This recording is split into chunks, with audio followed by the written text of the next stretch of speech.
dari ayat Matius 7 ayat 7 sampai 11 tadi dijelaskan bahwa meminta itu nggak apa-apa teman-teman. Tapi aku jadi bertanya, apakah bahwa selama ini aku udah benar-benar meminta ke Tuhan? Atau aku cuma sekedar meminta yang kayak ya udah minta aja gitu. Carilah, aku jadi keingat satu kalimat yang aku dapat waktu camp. Carilah Tuhan sebelum Tuhan yang cari kamu. Dan pas aku ngedengar itu, aku ngerasa langsung tertampar banget teman-teman. Apakah bahwa selama ini aku udah benar-benar mencari Tuhan? Atau aku cuman nungguin Tuhan yang cari aku?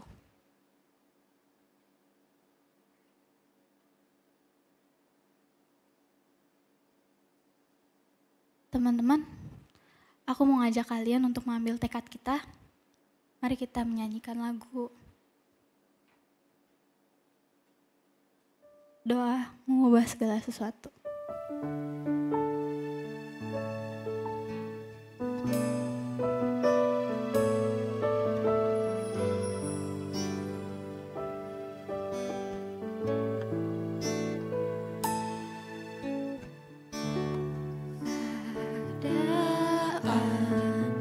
Sekelilingku ada di luar kemampuanku, ku berdiam diri mencarimu, sebab doa mengubah segala sesuatu.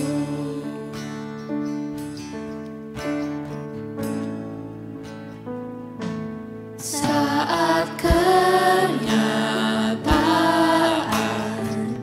di depanku mengecewakan perasaanku, ku menutup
Mari teman-teman, ketika kita nanti kembali, ingat kita pulang dari ibadah ini kita diutus kembali ke tempat kita masing-masing untuk berdoa dan menemukan apa yang Tuhan kehendaki di dalam rumah kita, di tempat kita studi, ataupun di tempat kita bekerja dimanapun kita berada.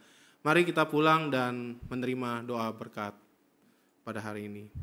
Kiranya cinta kasih dari Allah Bapa, pengampunan melalui Yesus Kristus, tuntunan dan bimbingan melalui Roh Kudus menolong kita untuk berdoa dan menemukan apa yang Tuhan kehendaki di dalam kehidupan kita. Amin.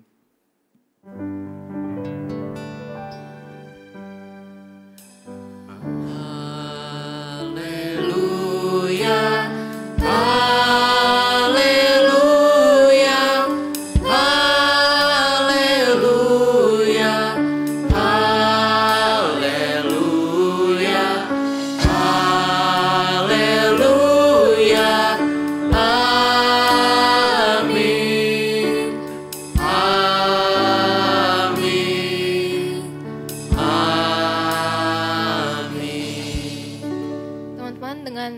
bangkit berdiri, mari kita menyanyikan Allah itu baik.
Ibadah hari ini telah selesai, teman-teman dipersilakan untuk duduk dan bersaat teduh.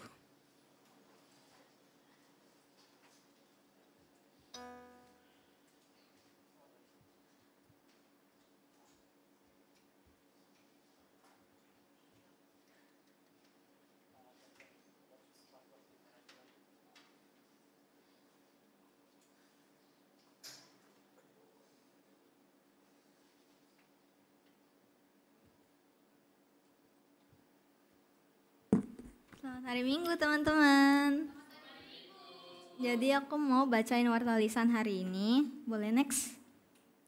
Welcome to KR yang baru pertama kali datang. Ini ada beberapa platform sosial medianya KR, jangan lupa di follow.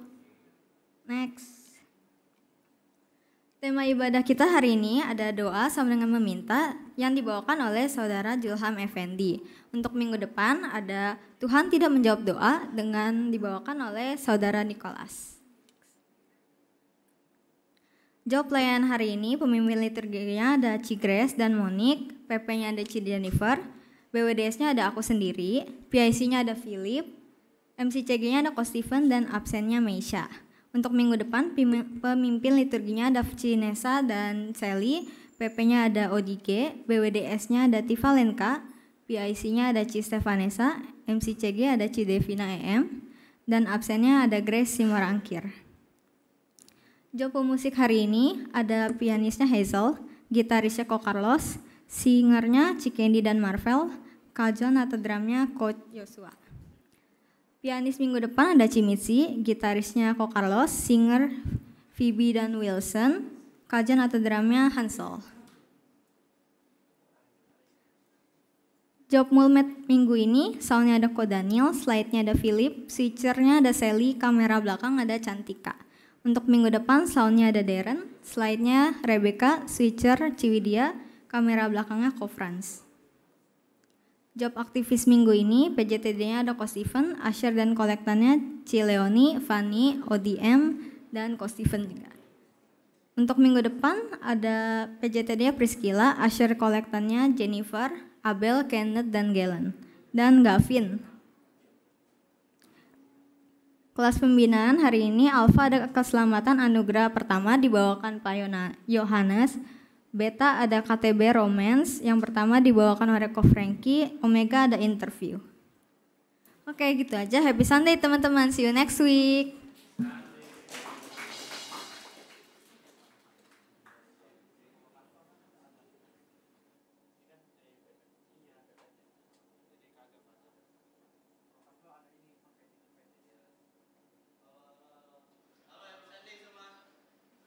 Halo, mic udah 2 nggak nyala-nyala.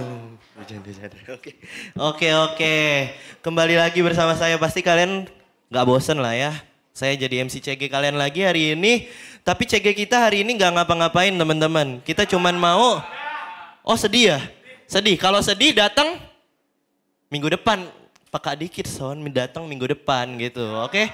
Jadi buat teman-teman yang udah datang minggu ini, datang lagi minggu depan, tapi kalian boleh lihat dulu kanan kirinya ada yang baru-baru gak kira-kira? Apakah jemaat setia lagi atau ada yang baru-baru? Boleh lihat. Nah ini nih kayaknya nih ada akhirnya jemaat wanita baru. Biasa jemaat barunya cowok mulu kan? Boleh. Kamu boleh bangun dulu. Boleh. Oke. Aku boleh nanya nama kamu siapa, kamu sekolah di mana, umur berapa, kelas berapa, diajak sama siapa? Waduh banyak juga ya. Aku Abigail, panggil aja Abby. Sekarang 14 tahun. Sekolahnya di Tunas Muda yang di Baruya itu. Kelas 3 SMP. Namanya Abigail ya, tadi dipanggilnya Baby ya? Abi, oke. Canda dikit. Oke ya, Iya tadi saya kok dengernya Baby, Abi ya ternyata ya Abi. Oke, sip. Oke, kita boleh sama-sama beri perkenalan ke Abi dalam 1, 2, 3 kayak biasa ya teman-teman ya. 1, 2, 3. Halo Abi, datang ke depan, datang lagi ya. Oke. Ada lagi gak kira-kira? Kanan kirinya boleh dilihat lagi? Nggak ada? Nah kalau nggak ada sebenarnya gitu aja CG kita. Jadi saya ketemu teman-teman lagi minggu depan dan jangan telat ya. Karena Tuhan Yesus saja datang ke tempat ini nggak telat gitu loh. Masa kalian telat? Oke? Jam 8:30 oke? Oke, see you next week teman-teman.